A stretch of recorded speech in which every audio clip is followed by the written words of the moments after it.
Morning, Mr. Drew. How's the market today? Oh, pretty busy. Yes, pretty busy. Some first-rate meat out there today.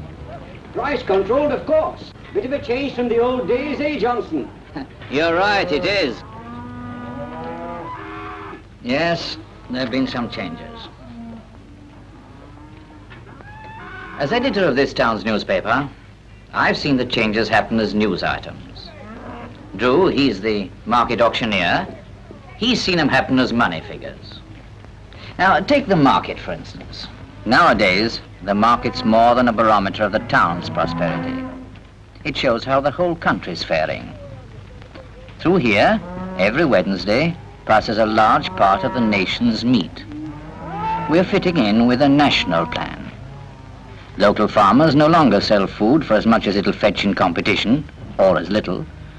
Prices are fixed in advance by the Ministry of Food according to grade. Out in the market, there are government officials. They judge the grade each animal is to be put into.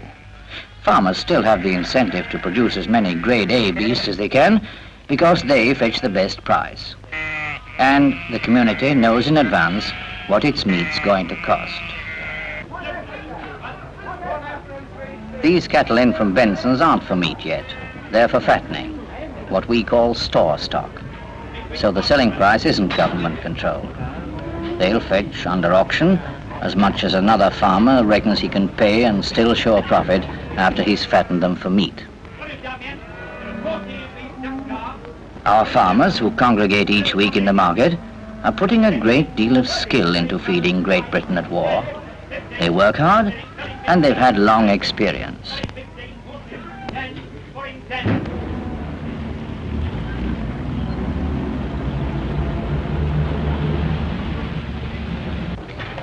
The animals to be killed for meat are sent off to the slaughterhouse. A local one if the meat's to be consumed locally, but if another part of the country needs the meat more, well then, they'll be shipped there by road or rail.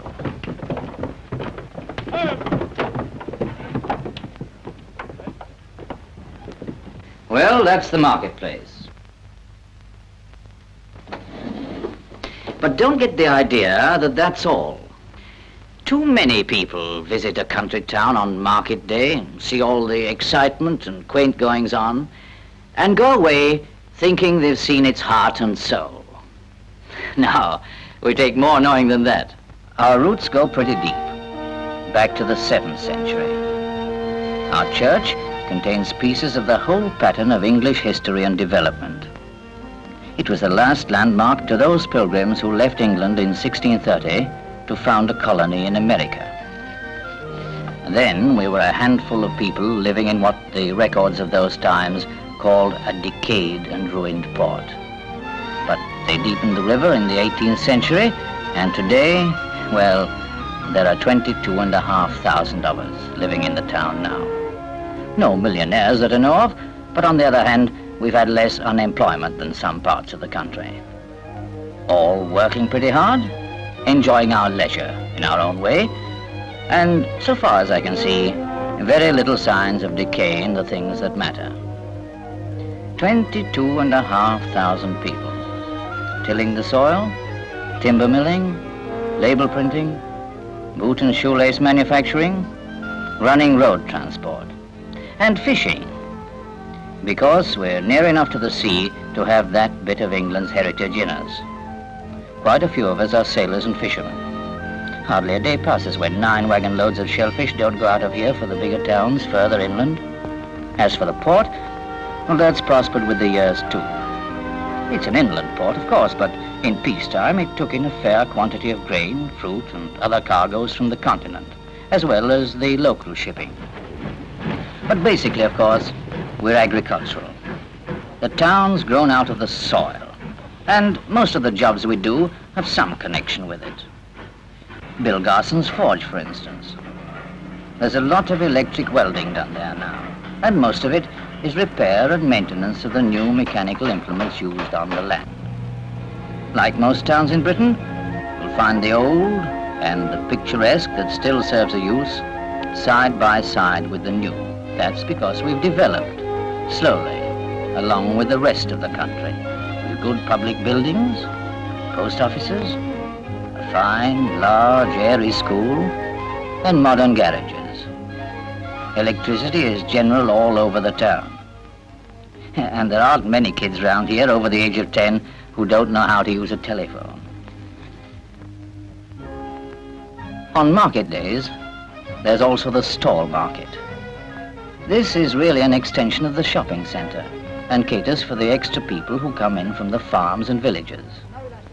Here you'll meet mostly the women folk of our town, the farmer's wife, the doctor's housekeeper, the publican's wife, the vicar's daughter, all buying vegetables, clothes, flowers, the knickknacks of the domestic household.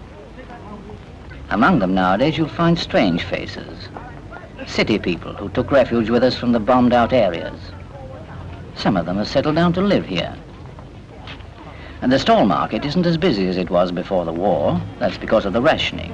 Yes, the people of a country town are rationed too, even though they're growing the food.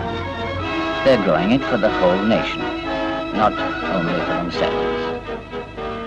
I think that's one of the big changes in country town life, this awareness of being part of something bigger.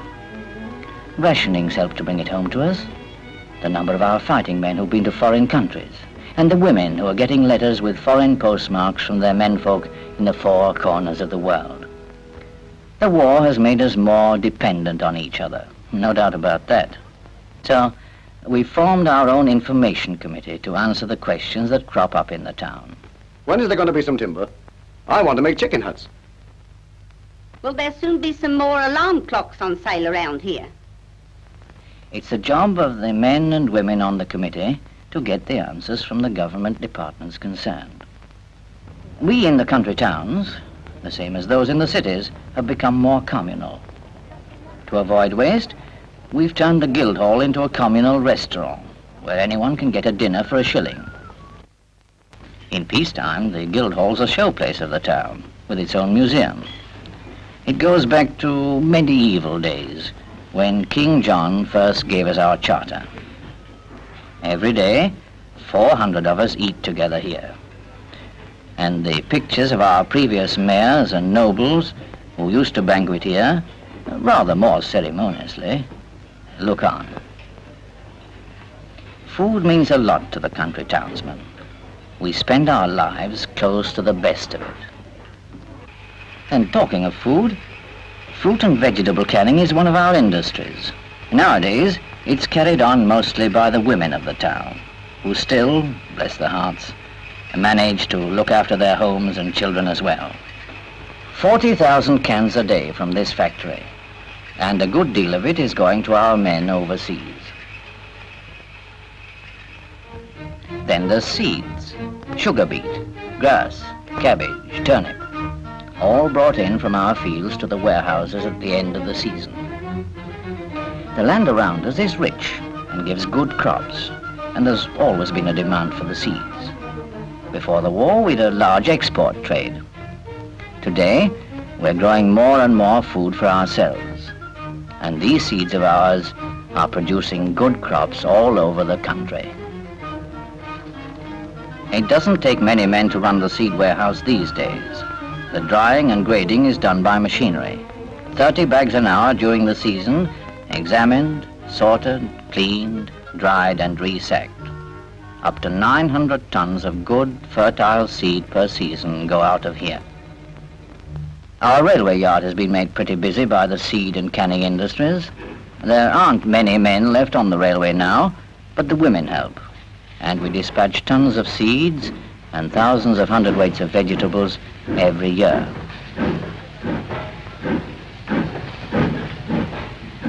There's another change to be noticed too at our railway station. Trains from London and the other cities bringing in city people, not for holidays, but to work on the land, help with the harvest. They live in camps. There's one just outside the town. The local farmers tell the Ministry of Agriculture the help they need in the fields, and the office workers, factory workers, even the forces on leave muck in. They get paid for it and have a change at the same time. I think most of us are agreed that this mixing of the townsman and the countryman at their job is one of the big, good changes. Well, there's not much more to tell you. You've seen how we look and how we work. Ah, yes, how we play. Well, that's simple. First of all, there's the park, laid out and maintained by public money. Here, the kiddies have their swings and roundabouts and can play in safety away from the roads. By the way, the number of babies born in our town is higher than the average in Great Britain. We're a pretty healthy people, and we like outdoor sports. Most of us die old, and each year there are more new babies playing in the park. At the end of the day, the workers come in, cycling over the bridge from the fields, the docks, the one or two factories on the outskirts. A lot of us go to the cinema. There are 3 in this town, and they're all pretty well used. The inn is even more important to a small town's life than to a city's because we all know each other. Also, we have our own roller skating rink. The girls in the town seem to do well at this, as you can see for yourselves.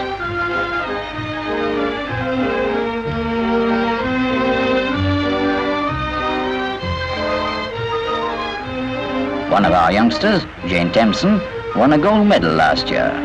Here she is coming up now. For us who aren't so nimble, there's the Indoor Bowls Club. We're very proud of it. It's one of the finest in the country and was built and is carried on by local money. There's Bill Garson, who runs the forge we saw. He bowls a right good wood. Most of the menfolk come here at some time or another in their lives, and we've some champion players. But because we're at war, we can't relax entirely. There'll be some of us going on duty while the others are playing. People like home guards protecting the buildings and crops and drilling. It's rum to think how many of us have an expert knowledge of soldiering now who didn't know one end of a rifle from another a few years ago. I suppose the most popular pastime, with the younger people anyway, is the Saturday dance. You won't find us doing folk or country dances at these do's. They're only done on special occasions, and not many of the younger generation know them. No, we're modern enough in our dancing.